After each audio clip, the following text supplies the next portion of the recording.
अस्सलाम वालेकुम। Welcome to नुक्ता नज़र विद मी जायद। आज हम डिस्कस करेंगे पैलेस्टाइन कॉन्फ्लिक्ट।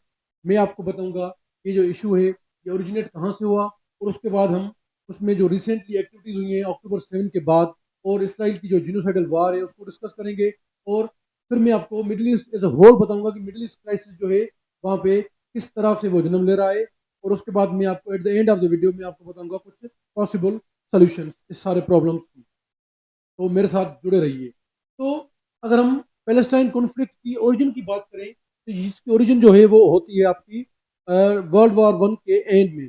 जब वर्ल्ड वार 1 एंड हुई जो कि 1914 में स्टार्ट हुई और 1918 में आपकी एंड हुई, तो उसके एंड में जो ओटोमन अम्पायर था वो लड़ रहा था सेंट्रल पावर्स की तरफ से। जब उनको शिकस्त हुई, सेंट्रल पावर्स को शिकस्त हुई, ओटोमन अम्पायर के साथ एक ट्रीटी साइन हुई जिसके अंदर उसकी जो सारी टेरिटरीज थी वो जो जंग के जो जीते हुए कंट्रीज थी, पावर्स थे, उनकी तरफ चली गई। उसी हिसाब से जो पैलेस्टाइन टेरिटरी थी, फलस्तीन की जो सरजमीन थी, वो चली गई ब्रिटिश के कंट्रोल में। तो हमने देखा कि उसके बाद ब्रिटिश ने एक डिक्लेरेशन जारी की जिसको हम जानते हैं बेलफोर डिक्लेरेशन के नाम से। ये क्या थी डिक्लेरेशन? ये बेसिकली डिक्लेरेशन का मकसद ये था कि इसके अंदर कहा गया था कि जो ज्यूज हैं अक्रॉस द वर्ल्ड वो आके फलस्तीन के अंदर रह सकते हैं, वहां पे आबाद हो सकते हैं, क्योंकि उनको नाजी पार्टी और हिटलर ने बहुत ही जुल्म और बर्बरियत की थी। तो उसके लिए उनके लिए एक अलग से स्टेट बनाने का एक सीन वहां से क्रिएट होता है।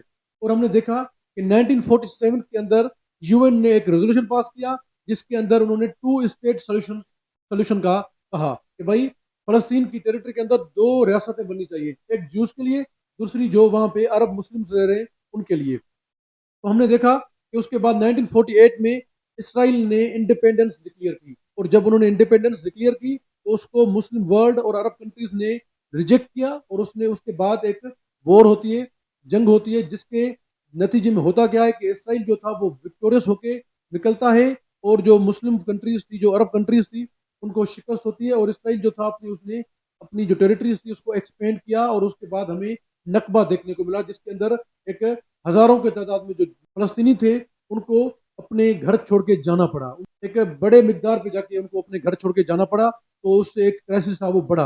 और हमने देखा कि 1967 में एक और जंग होती है इसराइल और अरब कंट्रीज के दरमियान, और उस जंग के अंदर भी इसराइल जीत जाता है, और उसके बाद इसराइल जो है वो अपनी टेरिटरीज को और भी एक्सपेंड करता है और वेस्ट बैंक को भी कैप्चर कर लेता है, अपने उसको ऑक्यूपाई कर लेता है। और ये इसी तरह से इंस्टेबिलिटी क्राइसिस चलता रहता है। और हम देखते हैं कि 1991 में एक बड़ी डेवलपमेंट होती है जिसको हम जानते हैं ओस्लो अकॉर्ड्स के नाम से। ओस्लो अकॉर्ड्स बेसिकली रिकन्सिलिएशन थी फलस्तीनियों और इसराइल के बीच में, जिसके अंदर इसराइल जो था उन्होंने फलस्तीनियों की जो अथॉरिटी थी पैलेस्टीनियन लिबरेशन ऑर्गेनाइजेशन उसको रिकॉग्नाइज किया, और सिमिलरली जो आपकी फलस्तीनियन लिबरेशन ऑर्गेनाइजेशन थी उन्होंने इसराइल को रिकॉग्नाइज किया। इसी तरह से फिर जो पैलेस्टीनियन लिबरेशन अथॉरिटी थी उसको कुछ लिमिटेड पावर मिला था गवर्नेंस का वेस्ट बैंक के अंदर। और 2007 में हमास की जो है वो ओरिजिन होती है, और उसके बाद over the time Hamas Gaza के ऊपर अपना कंट्रोल कर लेता है, और उसके बाद ये इंस्टेबिलिटी चलती रहती है। और असल जो क्राइसिस स्टार्ट होता है जो अभी आजकल हम देख रहे हैं वो स्टार्ट होता है आपका अक्टूबर 2023 में, जब 7 अक्टूबर को हमास हमास की जो मिलिट्री विंग थी उन्होंने जब इसराइल के ऊपर अटैक किया। जब उन्होंने इसराइल के ऊपर अटैक किया तो उसके नतीजे में क्या हुआ कि करीबन 1100 लोग जो थे उनकी डेथ हुई, और 250 लोगों को हॉस्टेज बना लिया गया। इन रिटर्न क्या हुआ कि इसराइल ने एक डिसप्रोपोर्शनल रिटेलिएशन की, जिसको ग्लोबली जिनोसाइडल वॉर कहा जाता है। उन्होंने ये जिनोसाइडल वॉर डिक्लेयर की फलस्तीनियों के ऊपर। और क्या हुआ, वहां पे फलस्तीनियों को इस इनडिस्क्रिमिनेटली मारा गया, सिविलियंस को मारा गया। और अब तक की जो कंफर्म्ड फैक्ट्स हैं उसके हिसाब से कोई 48,000 जो लोग हैं वो अब तक मर चुके हैं। और उसके अंदर ग्लोबल पावर्स का एक मेजर रोल रहा है। अगर हम यूएस की बात करें तो यूएस ने इसराइल को फुली सपोर्ट किया है, पॉलिटिकली, डिप्लोमेटिकली एंड साथ साथ मिलिटरली। क्यों? क्योंकि उन्होंने सेवरल जो रेजोल्यूशन सिक्योरिटी काउंसिल में जो ओरिजिनेट हुए थे सीज फायर के लिए, उनको यूएस ने वीटो किया, और साथ साथ उसको पॉलिटिकली भी सपोर्ट करता रहा। और ना सिर्फ पॉलिटिकली बल्कि उसको मिलिट्री की एड जो थी वो भी एक बड़े मिकदार पे इसराइल को मिलती रही, जिसकी वजह से इसराइल अपनी जीनोसाइडल जो वॉर थी उसको कंटिन्यू कर सका। अगर हम देखें तो इसके अंदर जो यूएन का रोल है वो ज्यादा अहम नहीं रहा, क्योंकि यूएन जो था वो एक वीटो पावर्स वीटो कंट्रीज की वजह से वो डिसफंक्शनल हो चुका है। तो उससे क्या हुआ कि यूएन एक अपना मेजर रोल प्ले नहीं कर सका। तो ये कुछ रिसेंट फैक्ट्स थे। अगर हम देखें कि जो ट्रंप की एडमिनिस्ट्रेशन थी उसके आने के बाद अभी रिसेंटली एक सीज फायर साइन हुआ, जिसके थ्रू हॉस्टेज को एक्सचेंज करना था। और हमने देखा कि उस सीज फायर की जो डील थी, जो एग्रीमेंट था, उसको भी इसराइल ने वायोलेट करते हुए दोबारा से कुछ दिन पहले अपनी जो जीनोसाइडल वॉर है उसको रीस्टार्ट किया है, उसको कंटिन्यू किया है। तो इससे क्यों क्या हुआ है कि जो फलस्तीनियों की जो मिजरीज थी, उनकी जो प्रॉब्लम्स थी, वो और दिन ब दिन बढ़ती जा रही है। और उसके अगर ऑन द अदर हैंड देखें तो इसके जो इम्पैक्ट्स हैं वो मिडिल ईस्ट के ऊपर एज ए होल भी आ रहे हैं। वो कैसे? देखें, जब इसराइल ने फलस्तीनियों के ऊपर एक जीनोसाइडल वॉर डिक्लेयर की तो हमने देखा कि वहां पे जो एक्सिस ऑफ रेजिस्टेंस है, जिसके अंदर हमास, लिबनान की जो आपकी हिजबुल्ला और हुथीज आते हैं यमन के, तो इन्होंने एक रिटेलिएटरी स्ट्राइक करना शुरू कर दिया। लिबनान की जो हिजबुल्ला है उन्होंने अटैक्स करना शुरू कर दिए इसराइल के ऊपर, और यमन के जो हुथीज हैं उन्होंने रेड सी के अंदर जो शिप्स जा रही थी इसराइल और उसके एलाइज के से रिलेटेड, उनको अटैक किए जा रहे थे। तो उससे हुआ क्या, एक उसके जो एक रीजनल कॉन्फ्लिक्ट था उसके जो इम्पैक्ट्स थे वो ग्लोबली जाना शुरू हुए। और हमने देखा कि उस हुतीस के अटैक्स की वजह से यूएस भी इन्वॉल्व हुआ और यूएस ने बाद में आके हुतीस के ऊपर अटैक्स किए। अभी रिसेंटली भी 2 दिन पहले यूएस की एयरफोर्स ने ड्रोन अटैक्स किए हैं हुतीस के ऊपर, जिसके अंदर सैकड़ों लोगों की जाने गई।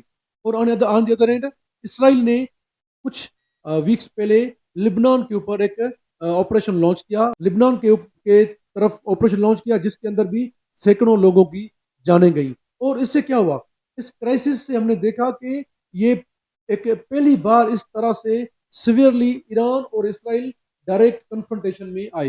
हमने देखा कि इसराइल ने multiple time, several time Iran की सॉवरेंटी को वायोलेट किया। वहां पे उनके कंट्री के अंदर घुस के उन्होंने हमास के लीडर जो इस्माइल हानिया थे उनको असैसिनेट किया। तो उससे क्या हुआ, ईरान ने भी रिटेलिएशन की और सैकड़ों मिसाइल्स इसराइल के ऊपर फायर किए। तो उससे एक वाइडर कॉन्फ्लिक्ट के चांसेस बढ़ गए। तो उससे क्या हुआ कि जो रीजन था उसके अंदर इंस्टेबिलिटी जो पहले भी थी वो और भी बढ़ गई, क्योंकि इसराइल और ईरान जो मेजर पावर्स थी मिडिल ईस्ट के, अगर वो डायरेक्ट कन्फ्रंटेशन में आते हैं तो उससे मिडिल ईस्ट क्राइसिस जो है वो और भी ज्यादा सिवियर हो जाएगा। तो ये सारा सिनेरियो था, अभी रिसेंट डेवलपमेंट्स थी। और अगर हम देखें कि अभी कुछ दिन पहले फिर जब ट्रंप की एडमिनिस्ट्रेशन ने सीज फायर अनाउंस कराया था तो उन्होंने एक प्लान दिया, ट्रंप ने एक प्लान दिया कि हम गजा को रिबिल्ड करेंगे। किस तरह से करेंगे? उन्होंने ये प्लान दिया कि हम गजा के जो लोग हैं उनको जॉर्डन और इजिप्ट भेजेंगे, उनको वहां पे भेज के हम गजा को रिबिल्ड करेंगे, जिसको पूरे मुस्लिम वर्ल्ड और अरब कंट्रीज ने रिजेक्ट किया। उन्होंने कहा कि इस तरह से कोई भी इस तरह की कोई भी डील या प्लान को हम एक्सेप्ट नहीं करेंगे। और उसके बाद हमने देखा कि इजिप्ट ने अपना प्लान दिया जिसके अंदर गजा को रिबिल्ड किया जाना था, बट उसके जो लोग हैं, जो फलस्तीनी लोग हैं, उनको अपनी सरजमीन से नहीं निकाला जाएगा, उनको अपनी सरजमीन से नहीं निकाला जाएगा। तो इस तरह से ये कुछ रिसेंट डेवलपमेंट्स थी। अगर हम इसके इम्प्लीकेशंस देखें, ये जो सारा क्राइसिस चल रहा है इसकी क्या इम्प्लीकेशंस हैं और क्या हो सकती हैं, तो उसके अंदर सबसे जो पहली इसकी इम्प्लीकेशन है वो आप ये एक ह्यूमैनिटेरियन क्राइसिस जन्म ले चुका है गजा और मिडिल ईस्ट के अंदर। वहां पे जो 2.3 मिलियन जो लोग हैं उनको बेसिक हेल्थ फैसिलिटीज भी अवेलेबल नहीं है, उनके खाने के लिए खाना नहीं है, पीने के लिए साफ पानी नहीं है। तो एक बड़ा ह्यूमैनिटेरियन क्राइसिस जन्म ले रहा है, एक हेल्थ क्राइसिस जन्म ले रहा है, नंबर 1। उसके बाद अगर हम देखें तो इस सारी सिनेरियो में क्या हो रहा है कि बैलेंस ऑफ पावर जो है वो डिस्टर्ब हो रहा है। और हमने देखा है, तारीख गवाह है इस चीज की, कि जब जब बैलेंस ऑफ पावर डिस्टर्ब हुआ है तब एक बड़े पैमाने पे जाके वॉर हुई है, जंग हुई है। तो यहाँ पे क्या हो रहा है, एक बैलेंस ऑफ पावर डिस्टर्ब होने की वजह से तो ईरान और इसराइल के डायरेक्ट कन्फ्रंटेशन के जो चांसेस हैं वो बढ़ गए हैं। उससे क्या होगा, उससे आर्म्ड जो आपकी रेस है वो बढ़ेगी, कि सारे कंट्रीज जो हैं मिडिल ईस्ट के अंदर, स्पेशली ईरान और इसराइल, वो अपनी अपनी जो मिलिट्री है उसको दिन ब दिन स्ट्रॉन्ग किए जाएंगे, उसको बढ़ाएंगे, उसकी स्ट्रेंथ बढ़ाएंगे, उसका नंबर बढ़ाएंगे। और इससे क्या होगा, इससे ग्लोबल इम्पैक्ट जाएंगे। और इसके साथ साथ ईरान न्यूक्लियर डील की तरफ भी जा सकता है, तो एक न्यूक्लियर प्रोलिफरेशन होगी और मिडिल ईस्ट के अंदर एक वाइडर जो कॉन्फ्लिक्ट है उसके चांसेस बढ़ रहे हैं कि ईरान और इसराइल डायरेक्ट अगर कन्फ्रंटेशन में आते हैं तो इससे एक रीजनल वार बढ़ने का भी खदशा है। और जो हुतीज अटैक कर रहे हैं रेड सी में, इससे आपका एक ग्लोबल ट्रेड जो है उसके ऊपर इम्पैक्ट जा रहे हैं। इससे आपकी इन्फ्लेशन बढ़ेगी और जो मिडिल इनकम कंट्रीज है वहां जो के डिपेंड करते हैं मिडिल ईस्ट के ऑयल के ऊपर, तो उनके अंदर एक एनर्जी क्राइसिस भी पैदा होगा। तो ये सारा सिनेरियो था, इसके कुछ इम्पैक्ट थे। अगर हम देखें इसके क्या पॉसिबल सॉल्यूशंस हो सकते हैं, तो सबसे जो पहला इमीडिएट सॉल्यूशन है कि वो है परमानेंट सीज फायर, कि इसराइल को एक परमानेंट सीज फायर अनाउंस करना चाहिए, जिसके तहत वो अपने जो स्ट्राइक्स हैं, जो फलस्तीनियों के ऊपर स्ट्राइक्स की जा रही है, उसको बंद करे। और नेक्स्ट स्टेज जो होगी उसकी, वो होगी two state solution. Yes, two state solution, क्योंकि इसराइल एक रियलिटी है, उसको आप डिनाई नहीं कर सकते। साथ साथ फलस्तीनी जो लोग हैं वो भी एक रियलिटी है, उनको भी आप डिनाई नहीं कर सकते। तो जो यूएन के रेजोल्यूशन है जिनको अक्रॉस द वर्ल्ड सब एक्सेप्ट करते हैं कि भाई ये जो मुस्लिम और ज्यूज वहां पे रह रहे हैं, इनके लिए दो सेपरेट स्टेट्स होने चाहिए। टू स्टेट सोल्यूशन ये एक वाइबल और अच्छा सोल्यूशन है जिसके थ्रू इसको अर्न आउट किया जा सकता है।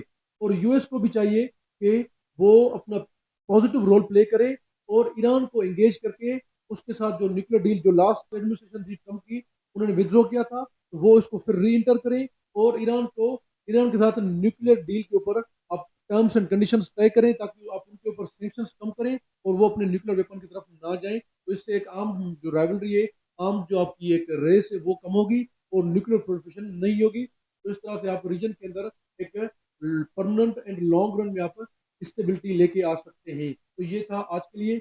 आई होप कि आपको मेरी वीडियो अच्छी लगी होगी। मेरे चैनल को सब्सक्राइब नहीं किया तो इसको सब्सक्राइब कर लें, ताकि आज के बाद की जो आपकी आने वाली वीडियोज है वो आप तक पहुंचती रहे। तब तक के लिए मुझे दीजिए इजाजत। मैं हूं आपका मीर जाहिद। अस्सलाम वालेकुम।